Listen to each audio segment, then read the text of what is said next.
So আজকে আমি চলে এসেছি চিকেন কারি রান্না কিভাবে সহজে করা যায় সেটা নিয়ে। তোমরা দেখতে পাচ্ছ আমি ম্যারিনেট করে রেখে দিয়েছি চিকেনটাকে হলুদ, লঙ্কার গুঁড়ো, একটু অল্প তেল, টক দই দিয়ে।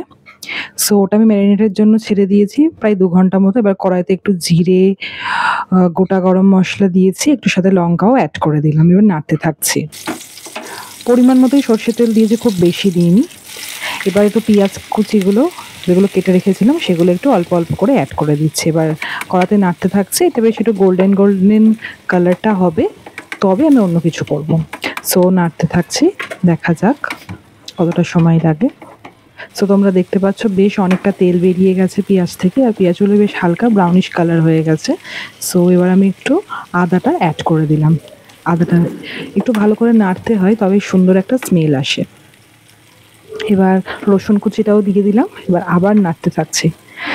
সো এবার আমি কিছু মশলা অ্যাড করব, কিন্তু মশলাগুলো যদি তেলের মধ্যে ডাইরেক্ট দিয়ে দিই তাহলে না অনেক সময় একটু হালকা মশলা অদ্ভুত একটা স্মেল হয়।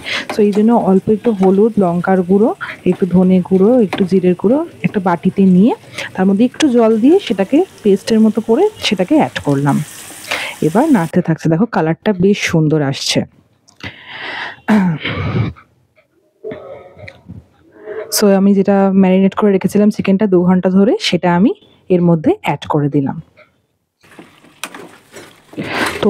আমি মোটামুটি এটা ধরো ৬০০ গ্রাম চিকেন নিয়েছিলাম, তো আমি দইটা মোটামুটি ৫০ থেকে ৬০ গ্রাম দিয়েছিলাম। কারণ বেশি টক দই যদি আমি দিই, তো টক দই দিলে অনেক সময় কি হয়, বেশি জল ছেড়ে যায়, যার ফলে কষা কষা ভাবটা আর আসে না। সেই জন্যই পরিমাণ মতো টক দইটা দিতে হয়।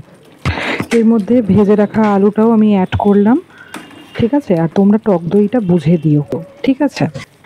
সো দেখতেই পাচ্ছ এবার আমি ঢাকা দিয়ে দিলে, এই যে ঢাকা দিয়ে দিলাম না, এটা দেখবে অনেকটা জল বেরোবে। আর টক দই ইউজ করার অন্যতম কারণ হলো, যেমন মাংসটা বেশ নরম নরম হয়, তেমনই পরিমাণ মতো বেশি তেল না ইউজ করেও মনে হয় যেন অনেকটা তেল ইউজ করেছি।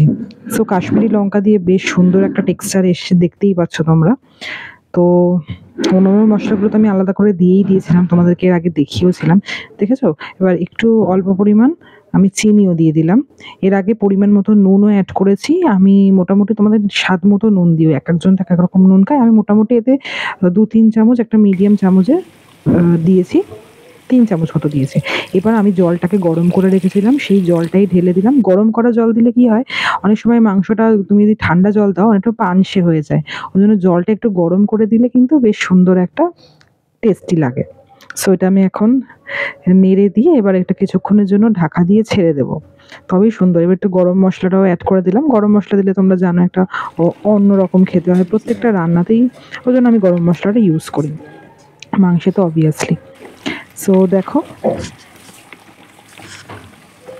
সুন্দর করে একটু ধনেপাতা দিয়ে দিলাম, একটা সুন্দর ফ্লেভার আসে এই ধনেপাতা দিলে। সো আমার চিকেন কারি রেডি, তোমরা দেখতেই পাচ্ছ বেশ সুন্দর একটা কালার হয়েছে। একটু খেয়ে দেখি। হ্যাঁ, নুন সব কিছুই ঠিক আছে, টেস্ট অনুযায়ী সবই ঠিক আছে। সো আজকের মতো এতটাই, জানিও অবশ্যই কেমন লাগলো চিকেন কারি। সো তব তক কে লিয়ে bye bye, thanks for watching.